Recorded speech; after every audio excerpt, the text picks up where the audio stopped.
Hi friends, welcome back to Shivani crazy talks.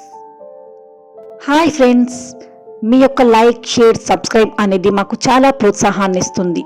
కాబట్టి ఇలాంటి మరెన్నో వీడియోస్ కొరకు ప్లీజ్ మా ఛానల్ని సబ్స్క్రైబ్ చేసుకోండి. Honeymoon trip.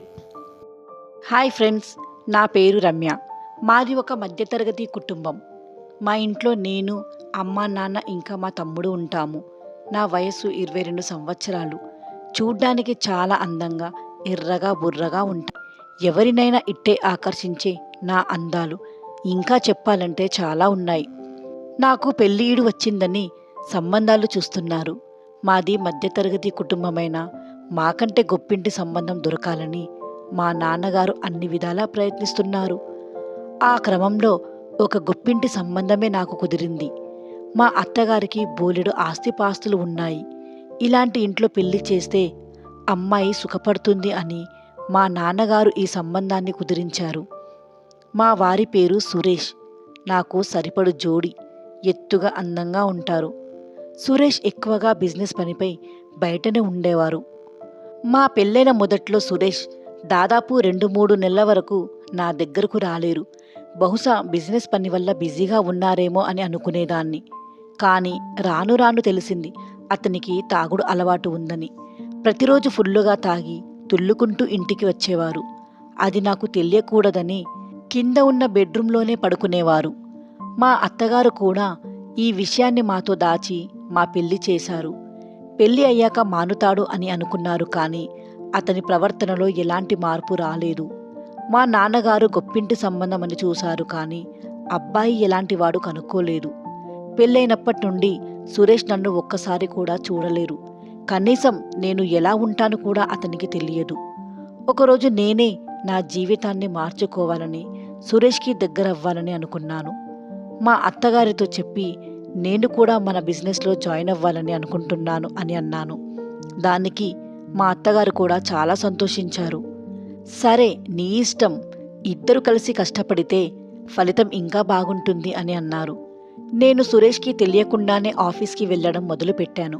నేను వెళ్ళడం ప్రారంభించాక కొద్ది రోజులకి సురేష్ నన్ను గమనించడం మొదలుపెట్టారు.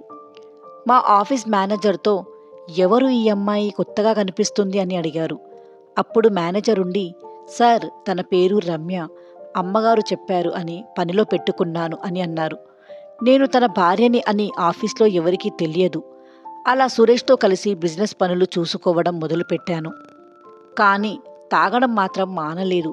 అప్పటికి నేను తన భార్యను అనే సంగతి కూడా అతనికి తెలియదు. ఎందుకంటే ఒక మధ్యతరగతి కుటుంబం అమ్మాయి కదా, సింపుల్గా ఉంటుంది అని అనుకున్నారు.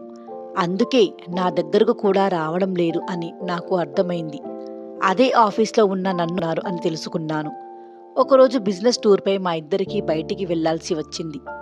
మేము వెళ్ళిన చోట హోటల్లో ఒకటే రూమ్ ఉందని చెప్పారు. ఇక చేసేది ఏమీ లేక ఒకటే రూమ్లో అడ్జస్ట్ అవుదామని అనుకున్నాము. హోటల్ రూమ్లో వెళ్ళాక సురేష్ నా వైపు అదోలా చూడడం మొదలుపెట్టాడు. నేను కాస్త సిగ్గుపడుతూ తలవంచుకున్నాను. ఇక ఫ్రెష్ అప్ అయ్యి వద్దామని వాష్రూమ్కి వెళ్ళాను. డ్రెస్ చేంజ్ చేసుకుని బయటికి రాగానే సురేష్ బెడ్పై పడుకొని ఉన్నారు. నేను దగ్గరికి వెళ్ళి కూర్చున్నాను. రమ్య గారు, మీరు అటువైపు పడుకోండి, నేను ఇటువైపు పడుకుంటాను, మీకు ఎలాంటి అభ్యంతరం లేదు కదా అని అన్నారు. దానికి నేను పర్లేదు అన్నట్లు తల ఊపాను. సరే అంటూ ఇద్దరం చెరోవైపు తిరిగి పడుకున్నాం. ఒక మధ్యరాత్రి సురేష్ కాలు నాపై పడింది. నేను ఇటు తిరిగి కాలు జరపడానికి ప్రయత్నిస్తుండగా అతను నాపై చెయ్యి వేశారు. నన్ను దగ్గరగా లాక్కొని గట్టిగా వాటేసుకున్నారు. నేను ఎంతగా వదిలించుకోవాలి అని అనుకున్నా వదిలించుకోలేక తన కౌగిట్లో అలానే ఉండిపోయా. పెళ్ళైన ఇన్నాళ్లకు ఆ రాత్రి మా ఇద్దరి మధ్య అలా మొదటిసారి సంబంధం ఏర్పడింది.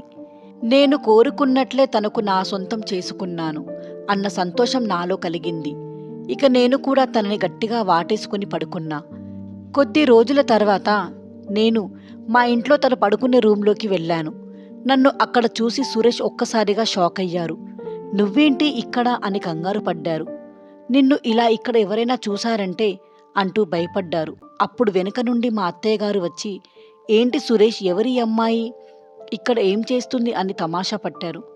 అమ్మ, తన పేరు రమ్య, మా ఆఫీస్లో నాతో పాటు వర్క్ చేస్తోంది. ఏదో ఆఫీస్ పేపర్స్ పైన సైన్ చేయాలట, అందుకే ఇలా వచ్చింది అని అన్నారు. దానికి నేను అత్తగారు నవ్వుకుంటూ అవునా అన్నట్టు, నీకు చెప్పడం మర్చిపోయా, నా కోడలు పేరు కూడా రమ్య, తను కూడా మన ఆఫీస్లోనే వర్క్ చేస్తుంది అని అత్తగారు అన్న మాటకి సురేష్ ఒక్కసారిగా అవాకై నా వంక చూశారు. నేను ముసిముసిగా నవ్వుకుంటూ తల ఊపాను. అప్పుడు అతనికి అర్థమయ్యింది నేనే తన భార్యను అని. అలా తెలియకుండానే మా మధ్య ఒక తీపి అనుబంధం ఏర్పడింది. మా వీడియోస్ కనుక మీకు నచ్చినట్లయితే లైక్ చేయండి, షేర్ చేయండి. మరిన్ని వీడియోస్ కొరకు మా ఛానల్ని సబ్స్క్రైబ్ చేసుకోండి.